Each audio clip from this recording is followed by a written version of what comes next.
샬롬. 날씨가 무척 습합니다. 이 습한 날씨에 여러분 그 피부 습진 걸리지 않도록 잘 관리하시기를 바랍니다. 오늘은 이사야서 17장 1절로 14절의 말씀을 가지고 다메섹에 대한 이사야의 예언이라는 주제로 우리가 묵상한 것을 나눠봅니다. 본장은 다메섹에 대한 예언입니다. 다메섹은 수리아 나라를 가리키며 실제적으로 그 나라 수도의 이름이 또 다메섹 아니겠습니까? 이스라엘 동북부 지방에 있는 광활한 평원지대로서 안티 레바논산과 그 외 작은 산들이 둘러있고 또 크리솔 호스강이 있는데 그 지류가 아바나 강과 바르발 강이라 할 수가 있습니다. 이제 본문 1절로 3절의 말씀을 살펴봅니다. 이사야 선지자는 다메섹과 에브라임이 함께 멸망할 것을 지금 예언하고 있는데 다메섹과 에브라임이 함께 멸망한다. 1절에 보게 되면 다메섹이 장차 성읍 모양을 이루지 못하고 라는 말은, 이 말은 아수르 왕 디글랏 빌레셀로 말미암아 그 도시들이 파괴될 것을 지금 가리키는 것입니다. 이 내용이 열왕기하 16장 9절에 기록이 되어 있습니다. 후에 재건은 하였지만은 바벨론 왕 느부갓네살로 말미암아 재차 파멸을 당하고 말았습니다. 에브라임은 이스라엘 수도의 소재 지파인 그런 지파죠. 다시 말하면 이스라엘 수도의 소재하에 진을 치고 있는 이 에브라임 지파. 이스라엘의 별명처럼 불리우기에 이스라엘을 여기서는 에브라임으로 부르는 것입니다. 에브라임, 즉 이스라엘은 다메섹과 동맹하여 유다를 침공하였기 때문에 다메섹과 더불어 아수르에게 패망을 당하고 만 것입니다. 이러한 내용들이 여러분 열왕기하 15장 29절 16장 9절에 기록이 되어 있습니다.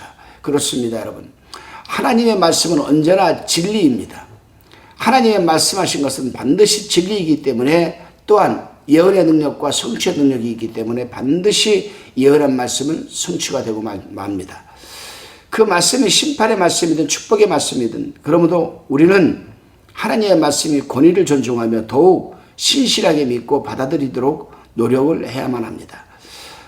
다시금 우리가 본문 4절로 6절을 살펴봅니다. 본문은 에브라임 패망 상태를 비유하여 말하고 있는 말씀입니다. 살찐 몸이 파리해지는 것, 추수 시에 이삭을 줍는 것, 감람나무 열매를 두들겨 따는 것 등 이 세 가지로 비유하면서 그 남은 자가 아주 적을 것이라는 예언의 말씀이기도 합니다. 그렇습니다, 여러분. 이사야 선지자가 3번씩이나 비유를 들어 말하고 있는 것은 하나님의 구원 사역은 한치 오차도 없이 하나님의 뜻대로 진행되어 나간다는 사실을 말해주고 있는 것입니다. 그렇습니다. 그 남은 자가 아주 적을 것이라는 사실에서 우리는 마지막 때에 구원받을 자가 과연 얼마나 될까 생각해 보게 됩니다. 예수 그리스도를 믿기만 하면 무조건 구원받고 천국 들어갈까?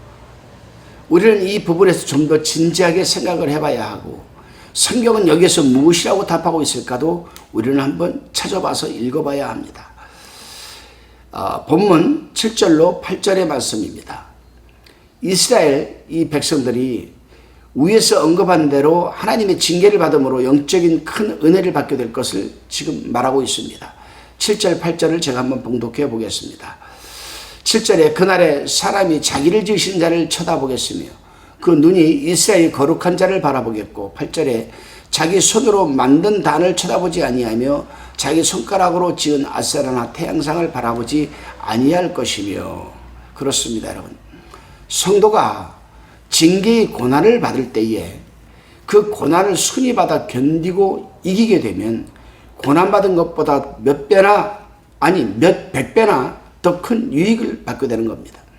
왜냐하면 하나님의 본심은 고난을 주는 데 있는 것이 아니라 그 고난을 통하여 깨닫고 회개케 하여서 더 큰 은혜와 영광의 자리에 앉혀주시기를 원하는 것이 하나님의 본심이기 때문입니다.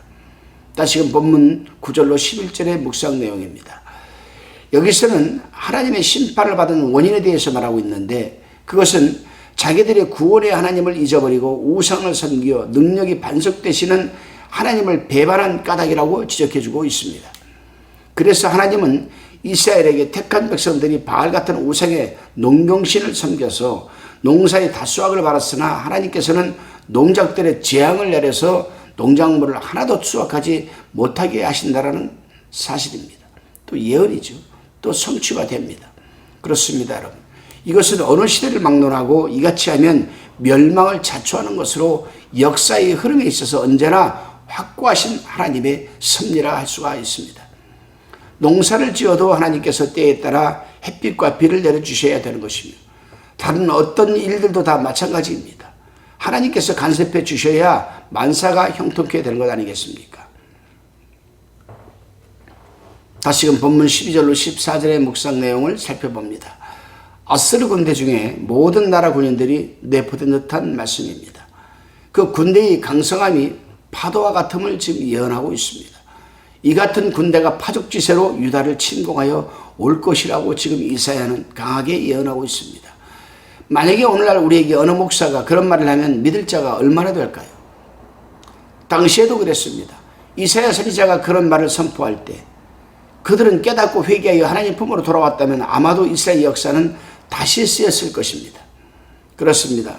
오늘날 우리에게는 어느 예언하는 선지자보다도 더 정확하고 완벽한 하나님의 계시인 성경을 갖고 있습니다. 그것은 바로 성경 참 진리 완벽한 퍼펙트한 계시의 말씀입니다. 성경은 주님이 다시금 재림하는 날까지 세상의 종말까지 심판의 날까지에 대한 하나님의 뜻과 계시가 확실히 정확하게 담겨 있습니다.